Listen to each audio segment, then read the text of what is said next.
பார்த்திங்கன்னா நான் வந்து ஒரு 1/4 கிலோ திராட்சை வாங்கிட்டு வந்தேன்.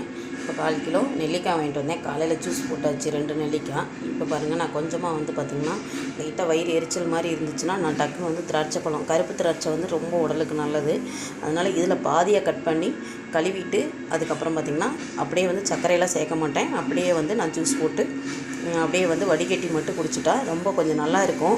கொஞ்சம் புண்ணு ஒரு மாதிரியாக இருக்காது. அதாவது பாத்ரூம் போனால் நமக்கு வந்து அந்த அல்சர் கொஞ்சம் குறைஞ்ச மாதிரி இருக்கும். அதுக்காகவே கொஞ்சம் இது பண்ணி இது திராட்சை ஜூஸ் சாப்பிடுவேன். அதுக்காகத்தான் இப்போ கருப்பு திராட்சை, பச்சை திராட்சை அவ்வளோவா நான் யூஸ் பண்ண மாட்டேன்.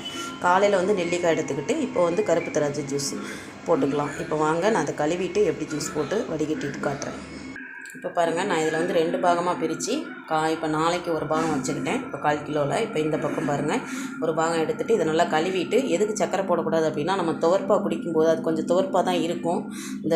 இந்த கிரேப் ஜூஸ் பார்த்திங்கன்னா துவர்ப்பா குடிக்கும்போது கொஞ்சம் புண்ணு வயிற்று புண்ணு இருந்துச்சுன்னா கொஞ்சம் நல்லாயிருக்கும்.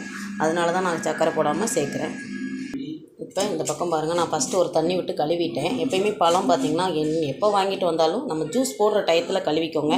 ஃப்ரிட்ஜில் வைக்கணுன்னா இது பண்ணிக்கோங்க. நான் ஃப்ரிட்ஜிலலாம் பழம் வைக்க மாட்டேன். அந்தளவுக்கு நம்ம பழம் வாங்குறதில்ல, அவ்வளோ நிறையாலாம் தேவைக்கு தான் வாங்குவோம். ஏன்னா எங்கள் பாப்பா அவ்வளோவா சாப்பிட மாட்டாங்க. அதனால் நான் இனிமே வந்து அவ்வளோவா சாப்பிட மாட்டேன். இந்த அல்சர் இருக்கிறதுனால கொஞ்சமாக இது பண்ணிக்கிறேன். இப்போ கொஞ்சமாக தேவைக்கு தண்ணி ஊற்றிக்கோங்க. ரொம்ப தண்ணி வேண்டாம், ஏன்னா பழச்சாறு ஏற்கனவே நிறையா வரும். அதனால் போதும். இப்போ அரைச்சிட்டு நம்ம வடிகட்டிக்கலாம். இப்போ நல்லாவே ஜூஸ் அரைச்சிட்டேன். இப்போ பாருங்கள், நல்லா வடிகட்டிக்கலாம்.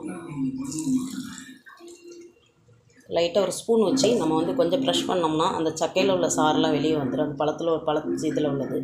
இப்போ பாருங்கள், இந்த அளவுக்கு ஜூஸ் இருக்குது, போதும். இந்த அளவுக்கு நான் தண்ணி நிறையா ஊற்றலை. அதனால் துவர்க்கத்தான் செய்யும், பார்த்துக்கோங்க.